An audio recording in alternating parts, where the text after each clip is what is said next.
ఆదికాండము 31వ అధ్యాయము. లాబాను కుమారులు మన తండ్రికి కలిగినది యావత్తును యాకోబు తీసుకొని మన తండ్రికి కలిగిన దాని వలన ఈ యావదాస్తి సంపాదించనని చెప్పుకొనిన మాటలు యాకోబు వినెను.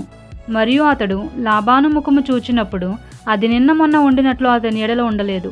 అప్పుడు యెహోవా, నీ పితరుల వల్ల దేశమునకు నీ బంధువుల యొద్దకు తిరిగి వెళ్ళుము, నేను నీకు తోడై ఉండదనని యాకోబుతో చెప్పగా, యాకోబు పొలములో తన మంద యొద్ద రాహేలును లేయాను పిలువనంపి వారితో ఇట్లనెను, మీ తండ్రి కటాక్షము నిన్న మొన్న నా మీద ఉండినట్లు ఇప్పుడు నా మీద నుండలేదని నాకు కనబడుచున్నది.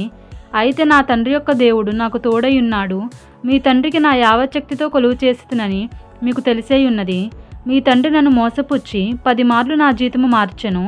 అయినను దేవుడు అతని నాకు హాని చేయనీయలేదు. అతడు పొడలు గలవి నీ జీతమగునని చెప్పినెడలా అప్పుడు మందలన్నీయు పొడలు గల పిల్లలని నేను, చారులు గలవి నీ జీతమగునని చెప్పినెడలా అప్పుడు మందలన్నీయు చారులు గల పిల్లలని నేను. అట్లు దేవుడు మీ తండ్రి పశువులను తీసి నాకిచ్చెను. మందలు చూలుకట్టు కాలమున నేను స్వప్నమందు కనులెత్తి చూడగా గొర్రెలను దాటు పొట్టేలు చారలైనను పొడలైనను మచ్చలైనను గలవయుండెను.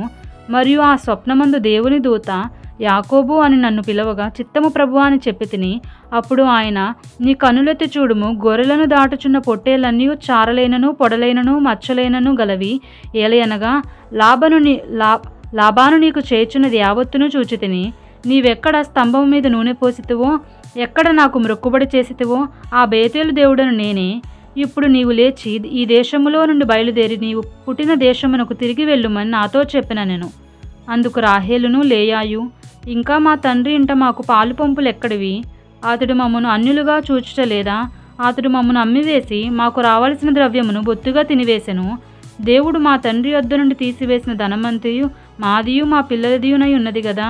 కాబట్టి దేవుడు నీతో చెప్పినట్టెల్లా చేయుమని అతనికి ఉత్తరమియ్యగా, యాకోబు లేచి తన కుమారులను తన భార్యలను ఒంటెల మీద నెక్కించి కనాను దేశమునకు తన తండ్రి అయిన ఇస్సాకును వద్దకు వెళ్ళుటకు తన పశువులన్నిటినీ తాను సంపాదించిన సంపద యావత్తును పద్దనరాములు తాను సంపాదించిన ఆస్తి యావత్తును తీసుకొని పోయెను. లాబాను తన గొర్రెల బొచ్చు కత్తిరించుటకు వెళ్ళియుండగా రాహేలు తన తండ్రి ఇంటనున్న గృహదేవతలను దొంగిలెను. యాకోబు తాను పారిపోచున్నానని సిరియావాడైన లాబానుకు తెలియచేయక పోవుట వలన అతని మోసపుచ్చిన వాడాయెను. అతడు తనకు కలిగినదంతయు తీసుకొని పారిపోయెను. అతడు లేచి నది దాటి గిలాదను కొండతట్టు అభిముఖుడే వెళ్ళెను. యాకోబు పారిపోయినని 3వ దినమున లాబానుకు తెలుపబడెను. అతడు తన బంధువులను వెంటబెట్టుకొని 7 దినముల ప్రయాణమంత దూరము అతని తరుముకొని పోయి గిలాదు కొండ మీద అతని కలుసుకొనెను.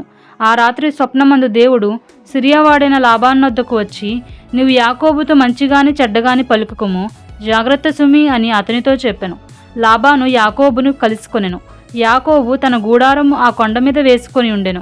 లాబానును తన బంధువులతో గిలాదు కొండ మీద గుడారము వేసుకొనెను. అప్పుడు లాబాను యాకోబుతో, నీవేమి చేసితివి? నన్ను మోసపుచ్చి కత్తితో చెరపట్టబడిన వారిని వలె నా కుమార్తెలను తీసుకొని పోవనేలా? నీవు నాకు చెప్పక రహస్యముగా పారిపోయి నన్ను మోసపుచ్చితివేలా? సంభ్రమముతోనూ పాటలతోనూ మద్దెలతోనూ సితారాలతోనూ నిన్ను సాగనంపుదునే. అయితే నీవు నా కుమారులను నా కుమార్తెలను నన్ను ముద్దు పెట్టుకొననీయక పిచ్చిపట్టి ఇట్లు చేసితివి. మీకు హాని చేయుటకు నా చేతనవును. అయితే పోయిన రాత్రి మీ తండ్రి యొక్క దేవుడు, నువ్వు యాకోబుతో మంచిగాని చెడ్డగాని పలుకుకుము, జాగ్రత్త సుమి అని నాతో చెప్పెను. నీ తండ్రి ఇంటి మీద బహువాంచగలవాడవే వెళ్ళగోరినెడలా వెళ్ళుము. నా దేవతల నేల దొంగిలితివనగా. యాకోబు, నీవు బలవంతముగా నా యొద్ద నుండి నీ కుమార్తెలను తీసుకొందువేమో అనుకుని భయపడి తిని. ఎవరి యొద్ద నీ దేవతలు కనబడునో వారు బ్రతకకూడదు. నీవు నా యొద్దనున్న వాటిని మన బంధువుల ఎదుట వెదకి నీ దానిని తీసుకొనుమని లాబానుతో చెప్పెను. రాహేలు వాటిని దొంగిలనని యాకోబునకు తెలియలేదు. లాబాను యాకోబు గూడారములోనికి లేయా గూడారములోనికి 2 దాసీల గూడారములలోనికి వెళ్ళెను గాని అతనికి ఏమీ దొరకలేదు.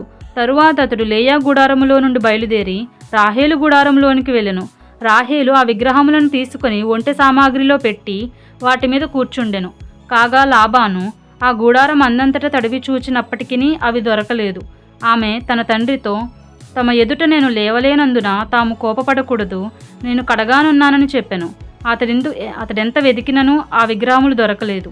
యాకోబు కోపపడి లాబానుతో వాదించి అతనితో, నీవిట్లు మండిపడి నన్ను తరుమనేలా? నేను చేసిన ద్రోహమేమి పాపమేమి? నీవు నా సామాగ్రి తడివి చూచిన తరువాత నీ ఇంటి వస్తువులన్నిటిలో ఏది దొరికెను? నా వారి ఎదుటను నీ వారి ఎదుటను అది ఇట్లు తెచ్చిపెట్టుము. వారు మన ఉభయుల మధ్య తీర్పు తీర్చుదురు. ఈ 20 ఏండ్లు నేను నీ యొద్దనుంటిని. నీ గొర్రెలనైనను మేకలనైనను ఈడ్చుకొని పోలేదు. నీ మంద పొట్టేళ్లను నేను తినలేదు.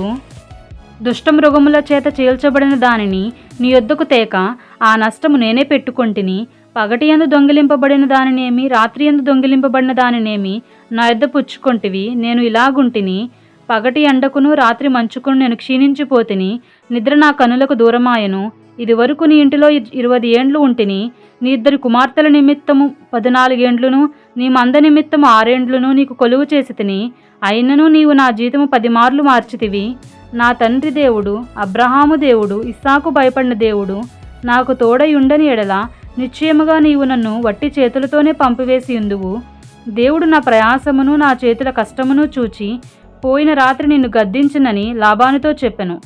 అందుకు లాబాను, ఈ కుమార్తెలు నా కుమార్తెలు, ఈ కుమారులు నా కుమారులు, ఈ మంద నా మంద, నీకు కనబడుచున్నది అంతయు నాది.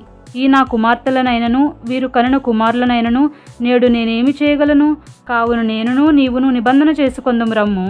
అది నాకును నీకును మధ్య సాక్షిగా ఉండునని యాకోబుతో ఉత్తరమియ్యగా, యాకోబు ఒక రాయి తీసుకొని దానిని స్తంభముగా నిలవబెట్టెను. మరియు యాకోబు రాళ్ళు కూర్చుడని తన బంధువులతో చెప్పెను. వారు రాళ్ళు తెచ్చి కుప్ప వేసిరి. అక్కడ వారు ఆ కుప్ప యొద్ద భోజనము చేసిరి. లాబాను దానికి యగర్ షహదూత అను పేరు పెట్టెను. అయితే యాకోబు దానికి గలేదు అను పేరు పెట్టెను. లాబాను, నేడు ఈ కుప్ప నాకును నీకును మధ్య సాక్షిగా ఉండునని చెప్పెను. కాబట్టి దానికి గలేదను పేరు పెట్టెను.